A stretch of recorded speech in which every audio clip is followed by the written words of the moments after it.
बड़ा झूठ सनातनियों ने बोला और आज भी बोल रहे हैं, और कुछ कायर संगठन अपनी दुकान चलाने के लिए आज भी पूरी ताकत लगाए हुए हैं कि ये जितने भी हैं, colonel RSN Singh, GD Bakshi, Sushil Pandit, Lalit Ambardar, Ankur Sharma, professor Kapil Kumar, professor Pawan Sinha, Vishnu Shankar, Hari Shankar, ये कैसे ऐसी बात बोल रहे हैं जिससे हिंदू समाज जाग रहा है।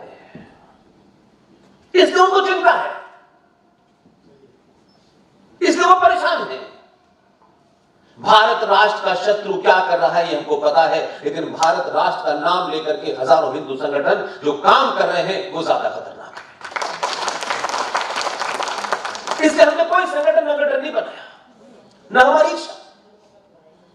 हमने कहा हम अपनी बात को पूरे तथ्यों पर रखेंगे, ओरिजिनल सोर्स का रेफरेंस देकर रखेंगे, ताकि हम इस धरती से जब जाएं तो जो भी हमारा रेफरेंस देके ये बात कहे कि ये बात उन्होंने कही थी, उस किताब का रेफरेंस बताया था, किताब लिखने वाला कौन था, तो कि उसको आने वाली पीढ़ी में कोई चैलेंज न कर पाए।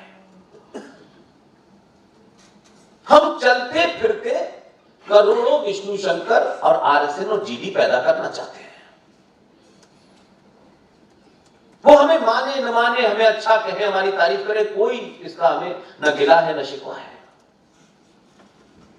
इसलिए 2002 जब हुआ तो पूरे भारत के अंदर और सबसे ज्यादा सनातनी हिंदू, क्योंकि उसको समाज में अपने शत्रु से अनुमोदन चाहिए।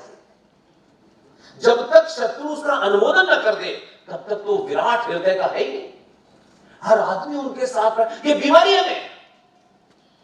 इसलिए हमारे आदमी ने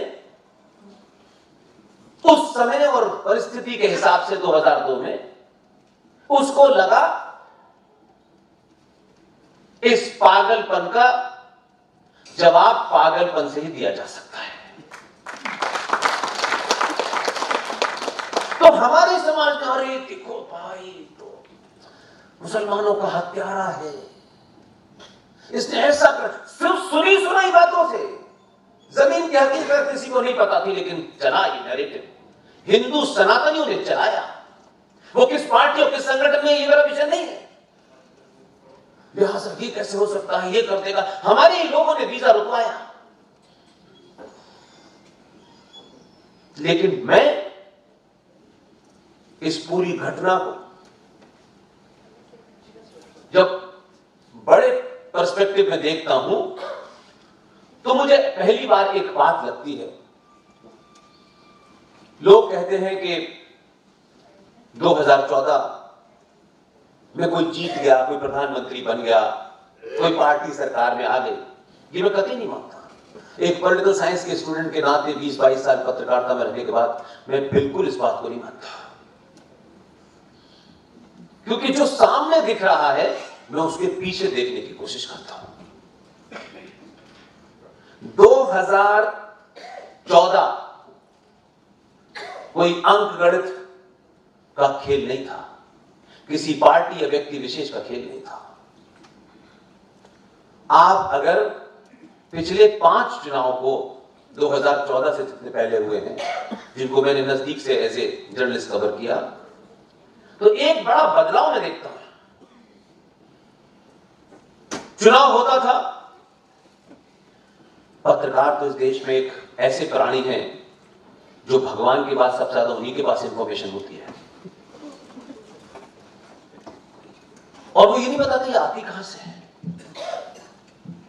चुनाव घोषित हुआ, फौरन इस देश में एक डाटा आता है, कोई बताता नहीं कहां से आया है। आज तक पता नहीं चला, मुझे 22 साल में पता नहीं चला। चुनाव घोषित होते ही पता चलेगा इस कॉन्स्टिट्यूंसी में इतने ब्राह्मण हैं, इतने ठाकुर हैं, इतने बनिए हैं, इतने दलित हैं और इतने मुसलमान हैं।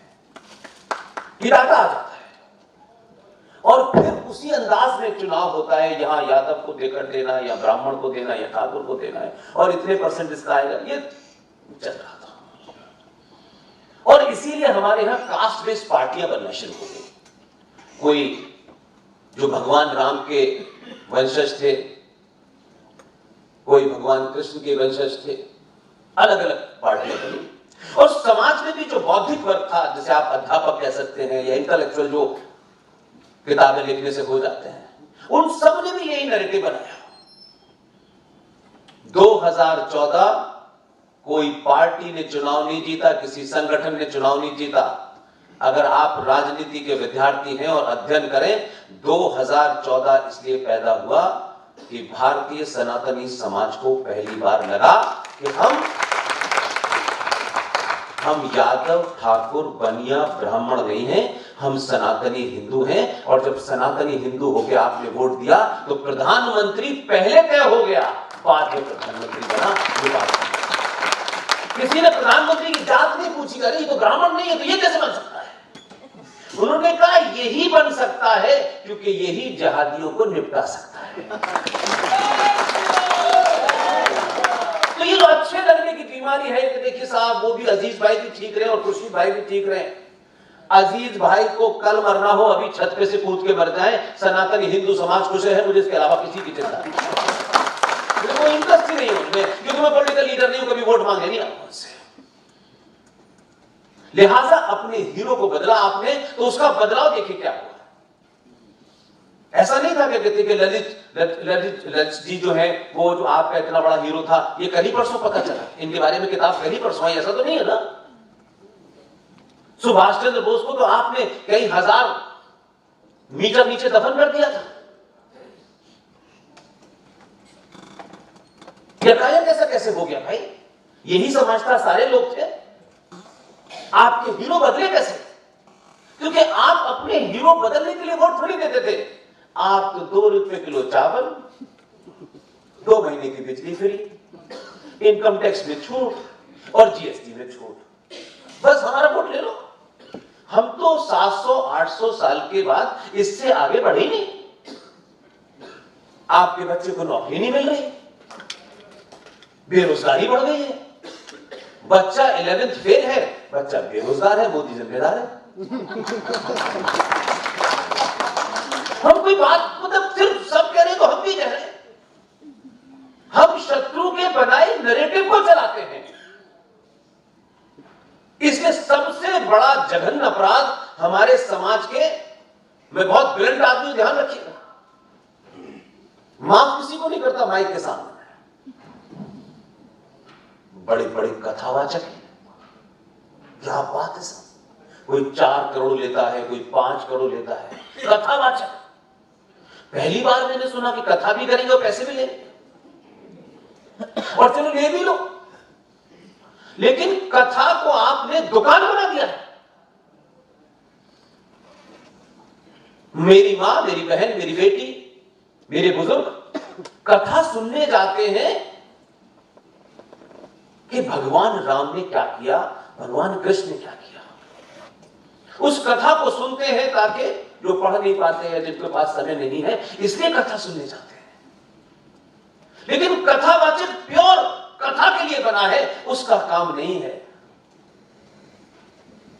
ये कथा सुनाते सुनाते वो अली अली भी करने लगे और मौला मौला भी करने लगे। हमारी माओ बहनों को 4-4 घंटे सुनाएगा, वो पैसा भी देंगी, वो सब कुछ देंगी, पैसा हमसे लेगा और फिर कथा सुनाने के बाद कहेगा मुझे मुसलमानों के लिए स्कूल बनाने हैं। लेकिन हम सुन रहे हैं। ऐसे कथावाचकों का सार्वजनिक बहिष्कार कीजिए।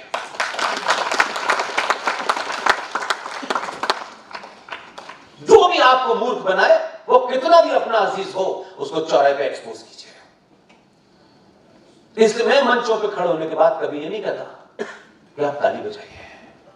मैं जो भी तथ्य आपके सामने रखूं, अगर आपको 10 साल बाद भी लगे कि पुष्पेंद्र जी ने गलत बताया है, तो भी आप मुझे किसी चौराहे पे रोक के कहिएगा आप झूठ बोल रहे थे, मैं उसी दिन बोलना बंद कर दूंगा। इसलिए कि मैं कोई ताली बजाना, कोई मुझे लोगों को खुश करना है, कोई संगठन, मेरा इसके इशू ही नहीं है।